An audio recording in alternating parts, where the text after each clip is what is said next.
Now we will study about histology of the pituitary gland.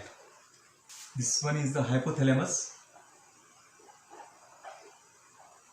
From median eminence, a downgrowth of hypothalamus forming a neurohypophysis, posterior lobe of pituitary, that is neurohypophysis. Means neuro means nervous part of the hypophysis, and here there is the adenohypophysis, anterior lobe or adeno means in secretory glandular. Adeno means secretory glandular. Hypophysis means pituitary. Actually, the meaning of hypophysis is a Greek word which means underhanging. The gland hangs below hanging. Hypo means below. The pituitary gland located below hypothalamus, that is why hypophysis means below hanging, lower aspect of the hypothalamus to which the pituitary gland attached. The secretory part of hypophysis, adenohypophysis. Nervous part of the hypophysis means neural part of the pituitary, because here there are no secretory cells, but here a lot of secretory cells are there. Now we will study about histology, but before that, names are here. Median eminence, then this one is stalk infundibulum, stalk of pituitary, and then this big portion is pars nervosa. In this way it is a posterior lobe. Okay, median eminence, infundibulum, pars nervosa. Now anterior lobe having pars distalis, this is pars tubularis, and middle small portion reduced non-functional, pars intermedia. Now when we take section of anterior lobe, here it includes mostly the pars distalis. If you take section from this area, pars distalis or adenohypophysis, then it is called as TS or histology of adenohypophysis. And this section, if magnified, then we have some cells. Suppose this is the portion observed under the microscope, then we understand actual histology of the adenohypophysis. There are two types of cells here in the adenohypophysis.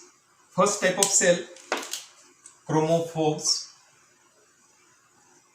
They are lightly in color, chromophores or chromophores.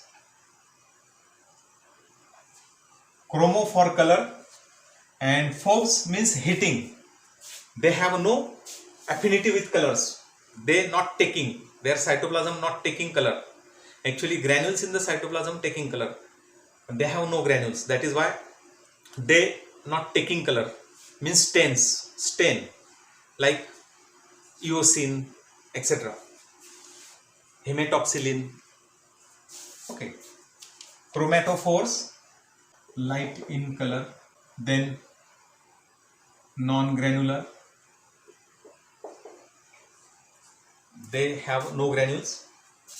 or if present, they are very very few in number,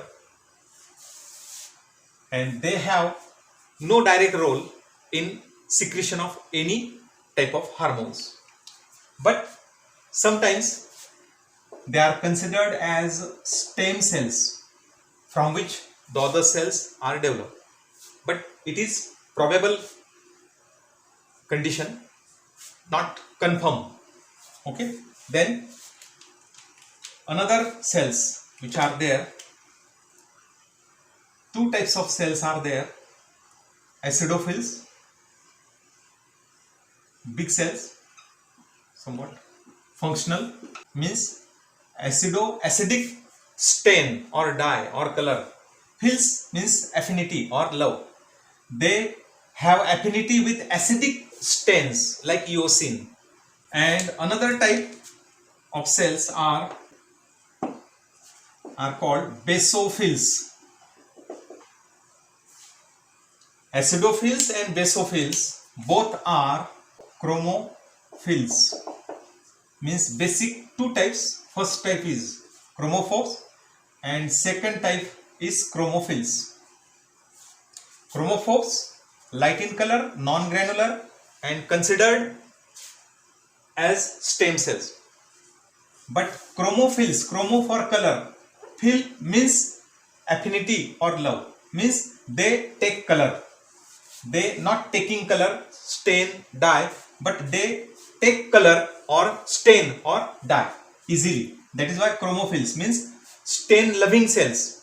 Their cytoplasm takes color with the help of their granules. Okay, they are dark, they are light. Okay, in this way, now here we can write light, dark. These are dark in color, then granular, and they are secretory cells. They secrete hormones, both types of cells. Chromophils are of two types, acidophils and basophils. They stained by acidic stains like eosin. Eosin is acidic color. And basophils stained by basic color like hematoxylin. It is a color or dye which is bluish, and this one red. Eosin is red or somewhat orange. If acidophils are stained with eosin, they taking somewhat reddish orange color in their cytoplasm like this. Their cytoplasm become somewhat reddish orange because of taking color by their granules in the cytoplasm. As they are granular, they are secretory. They are non-granular, non-secretory.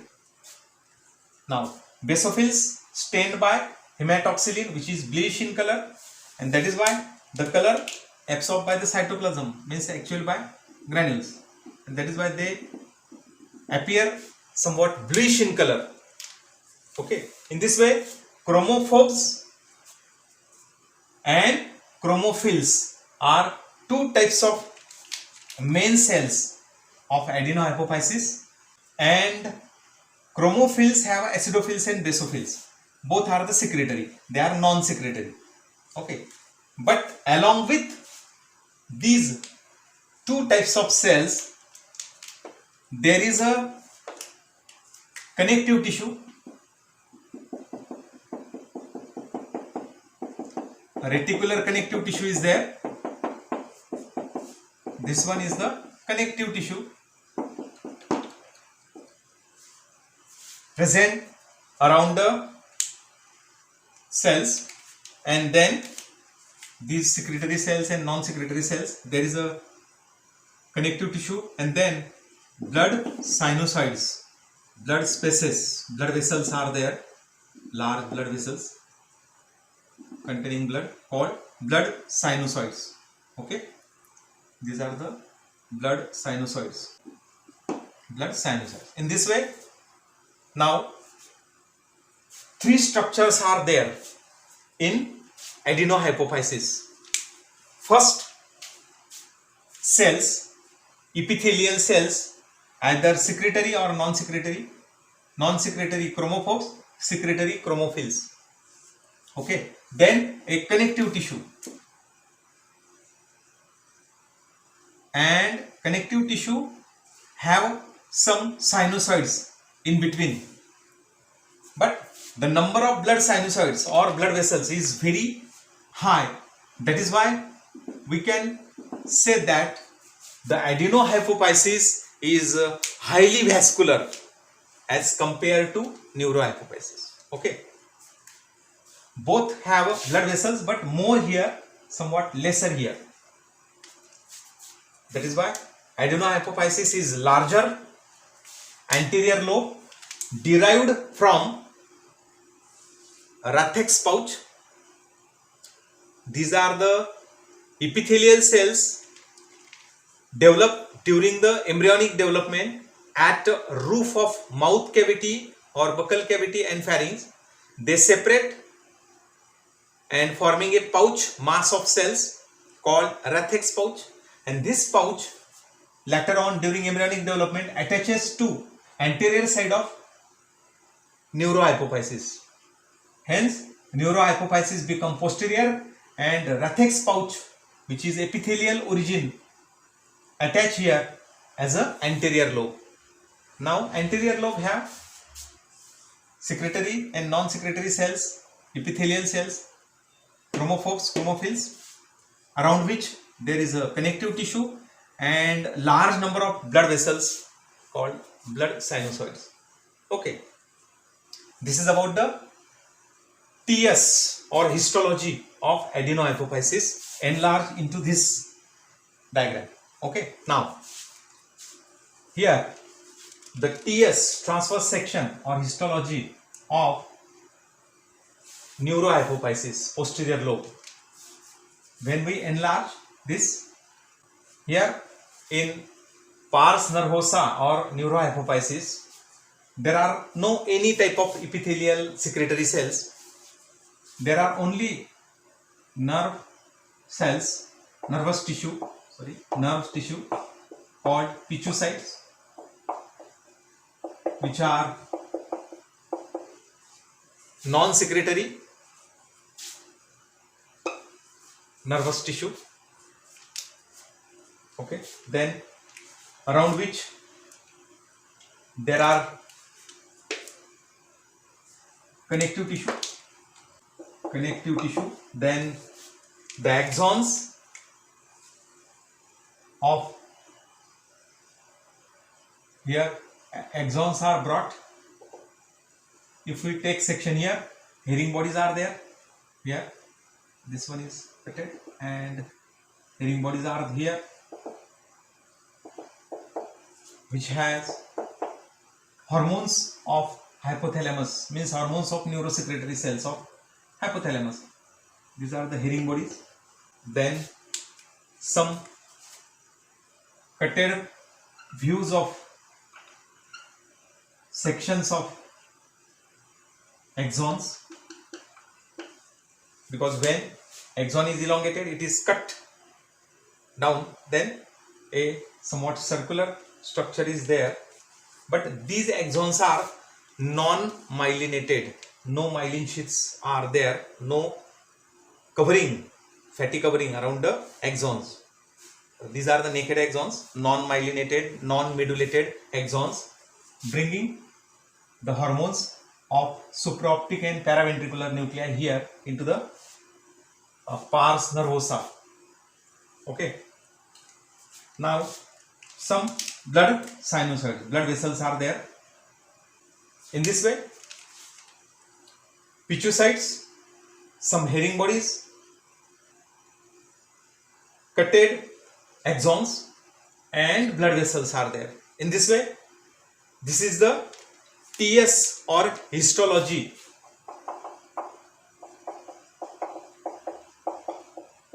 of neurohypophysis or posterior lobe.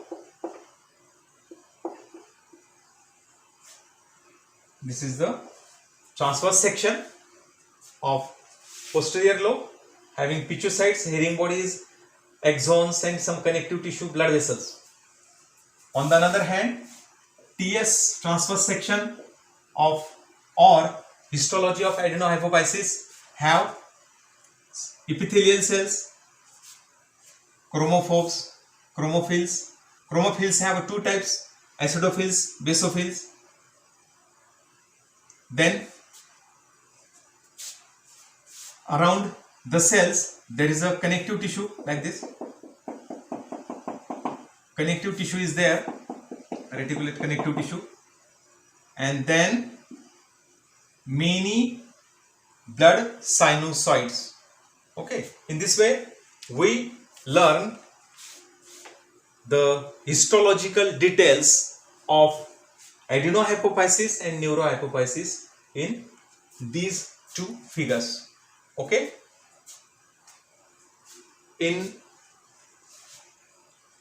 next part we will learn about the details of these cells, chromophils. These are important as acidophils and basophils secreting all the hormones of anterior lobe, acidophils secreting growth hormone and prolactin, while basophil secreting thyroid stimulating hormone, adrenocorticotropic hormone, FSH follicle stimulating hormone, and LH luteinizing hormone. In this way, two hormones from acidophils and four hormones from basophils. Okay.